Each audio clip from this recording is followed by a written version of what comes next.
Hey yo, I'm Arnhem. On my channel so far, I've mentioned Celeste a couple of times now. I've mentioned how it's one of my favorite games in one video, and how it's pretty comforting for me in another. It's a game that I replay every now and then because I find the platforming to be challenging but fair, I find the story to be heartfelt and relatable, and I find the art style to be charming and interesting. But despite it being one of my favorite games, I couldn't quite think of anything unique that I could add to the conversation. Celeste has been praised for its platforming and storytelling many times by lots of other folks, to the point where there's really nothing new to say anymore. At least, that's what I thought at first. I mentioned art style a second ago, right? Well, after doing a little bit of looking, it seems like the art style alone is something that hasn't really been touched on quite as much as the gameplay or the narrative. And that's a shame, really. There really are some pretty interesting and surprisingly challenging decisions made by the developers at Maddie Makes Games. Because of this, I feel like I should shine a light on some of the more technical aspects of Celeste's art style. Specifically, I want to talk about some of the aspects of its pixel art. What about it is interesting, why it might be difficult to actually implement, and finally, how these techniques might look for a game made by someone else. Me, in this case. Before jumping into it though, I want to say that if you have any questions at any point throughout this video, please ask them in the comments. This might get pretty technical at times, so I'll try to respond to as many questions as I can. My goal with this video is to give a little peek into the technical art side of game development, and to help more people understand and appreciate the little details that go into crafting a game's art style. Alright, first, I'm gonna do the video essay thing and define something that everyone probably already knows the meaning of, but stay with me because I promise it's important. For this video, let's define pixel art as, pretty simply, art that is drawn or rendered so that each individual pixel is prominent. This probably goes without saying, sure, but when you try to identify what is and isn't pixel art, there are actually some fuzzy edges pretty often. As an example, a couple of months ago, I posted this render of some low poly ferns at a smaller resolution in a 4-color palette, and I used the pixel art tag. One response asked, in good faith, whether it actually counted as pixel art, and I still don't know, honestly. Sure, the pixels are visible, but the amount of movement going on kind of hides them a bit, and also a lot of the work was 3D modeling and not placing individual pixels by hand. What I'm getting at is that there's different levels of commitment to a pixel art aesthetic, which each come with their own challenges, especially when it comes to video games. When it comes to actually making a game though, I think there are two main stylistic decisions that a developer has to make about pixel art very early on. First is whether to conform to a consistent pixel grid, and second is whether to conform to a single, strict color palette. Some might say that quote-unquote true pixel art follows both of these, and I know that I personally prefer following both when making a game, but a lot of successful games don't follow either. Two very clear examples of this are Peglin and Stardew Valley. In Celeste, for the parts that do use pixel art, the developers opted for conforming to a pixel grid, but not adhering strictly to one color palette. Personally, I find that sticking to a pixel grid is the harder of the two to actually implement, and Celeste in particular has some pretty interesting challenges that the devs had to overcome because of this limitation. Now, to help me demonstrate some of these challenges, I'll need someone to stand in for Madeline. So, I'd like to introduce Lumi. Say hi, Lumi. I guess she doesn't understand me. Well, anyways, Lumi's movement feels a little bit like Madeline's. She can run, and she can do short jumps and tall jumps, and she can climb walls. She doesn't dash, but since she's a moth, she doesn't get tired while climbing walls. And also, she can glide through the air. First thing I'll need Lumi's help with has to do with one of the basic building blocks of nearly every video game, something that's especially important for games where precise movement is fundamental. Let's talk about Celeste's camera. In spaces talking about game design, I've seen it mentioned a few times that a good camera is almost invisible, helping the player by allowing them to focus on what's important at any given time, by framing the scene to have the most important part take up most of the screen space. The challenge with pixel art specifically though, is the fact that there are not really any smooth movements. Anytime the camera pans left or right, it shifts everything on the screen in tiny, instantaneous jumps, pixel by pixel, rather than in one smooth motion. That's why any camera movement in Celeste has to be very careful and very sparse. It has a pretty low resolution, even by pixel art standards, at 320 pixels wide and 180 pixels tall. So even if you want to use smooth camera sweeps every now and then, they'll be distracting at best and nauseating at worst. To show what I mean, let's have Lumi move to the right for a little bit, but with two different cameras. One in a fixed position on Lumi, and one with some positional smoothing. pretty much immediately, it's easy to see how the quote-unquote smooth option actually feels super jittery. This is because the player character, Lumi in this case, is constantly jiggling between different screen positions, essentially because of rounding errors. Whereas with no smoothing, Lumi is fixed in place on the screen while the environment moves around her. This demo isn't that big of an exaggeration either, since Lumi is actually a little bigger than Madeline, which means that the jittery feeling would only be even more distracting for Madeline. If we look at cases where the camera is moving in Celeste, there's almost always some axis to serve as a frame of reference, with Madeline fixed in place along that axis. Some anchor for the eyes, so precise movements can be done without distraction. There are some exceptions though, such as the large hub room in the second subchapter of the Mirror Temple. But even in this case, when precise platforming is required, the camera quickly snaps back to an axis. Celeste's camera work is very careful by limiting movement as much as possible. And in cases where movement is required, like in large rooms, the camera is very reserved in the movement it does use, because the developers likely knew how bad jittery movements are to a platformer as detail-oriented as Celeste. Now, we still have a ton more to unpack, but if you're enjoying the video so far, why not consider subscribing? This video took a ton of work, so subscribing is a great way to show that you actually enjoyed it, and that you would like to see new videos in the future. Plus, no hard feelings if you change your mind later. Anyways, we were talking about how jitters affect Celeste's gameplay. Given that, I think now's a good time to talk about the background environments.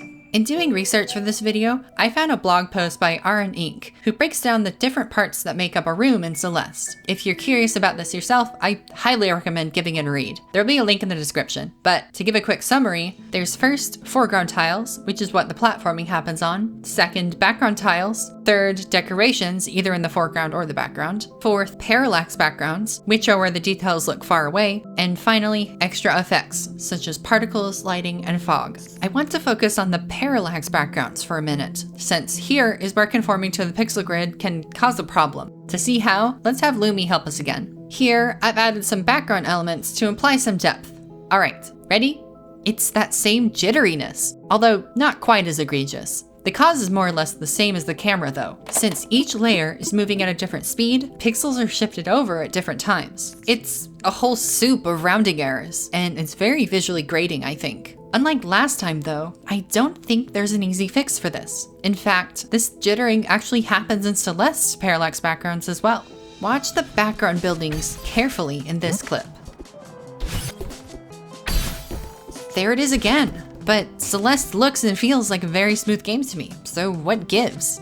Well, from what I can gather, there's a few strategies that the developers use to cover up the uneven movements, all of which are pretty clever, I think. Firstly, when Madeline is moving at full speed, the parallax background really isn't moving that much, relatively speaking. It gives the effect that things are far away pretty effectively, but it also does a good job at limiting the jerky pixel movement. But even so, it's still noticeable at times, which is probably why the backgrounds are usually pretty dark or have a low contrast. This draws the eye away from the pixel snapping that could be distracting from the actual platforming. Lastly, even if the slow parallax speed and muted colors aren't enough, there's one more strategy used that helps keep your eye on the platforming. And I think this is where the level design of Celeste really shows its brilliance. What I'm referring to are the background tiles. Sure, on their own, they're pretty unassuming, but if you look closely at this room in particular, notice where the background tiles are. They're exactly where all of the movement in the room is happening. The tiles jut out to cover the track of the first zip mover and also cover more space around the second. Lastly, they entirely cover the small corridors at the top of the room. Since this room specifically is supposed to feel more open, I think it's a good indicator that these darker background tiles have a functional use just as much as a decorative one.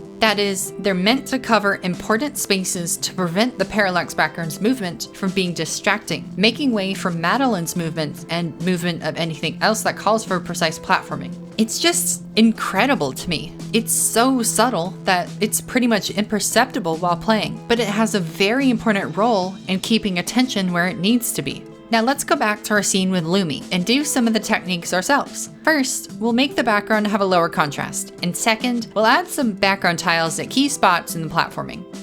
Much less distracting. Now there's one last thing I want to touch on, and it brings us back to the types of decisions that a developer could make about their game's pixel art. Specifically, whether or not to conform to a single, strict color palette. Remember how I said that Celeste doesn't exactly follow this one? Well, that's mostly true. Let me clarify what I mean by a color palette though. For a computer, every possible color is represented with a specific 6-digit number called a hex code, or a hex value. When creating pixel art with a limited color palette, that means using a relatively small number of hex values for the entire piece. For example, in this video right now, where I'm sitting here in the grass, there are 3 hex values. So you'd say that this scene that I'm in right now has a strict 3-color palette. And that's an intentional choice on my part. I personally really like working with small color palettes. For Celeste though, if we had to say definitively whether it uses a strict color palette or not, then no, it does not. But there's actually more to the story.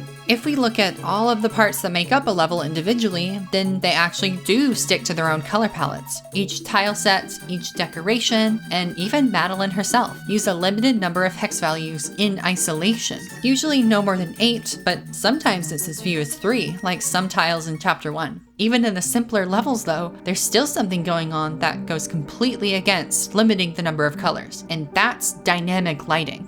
Notice how the darker background tiles get slightly brighter when Madeline is closer to them? Well, that's because there's a small, faint light source that follows Madeline as she moves about. This effect looks really smooth, and this is because the pixels themselves get gradually lighter the closer they are to Madeline. That's why Celeste doesn't quite have a limited color palette, because each pixel within the light basically has a unique hex code. And you know what?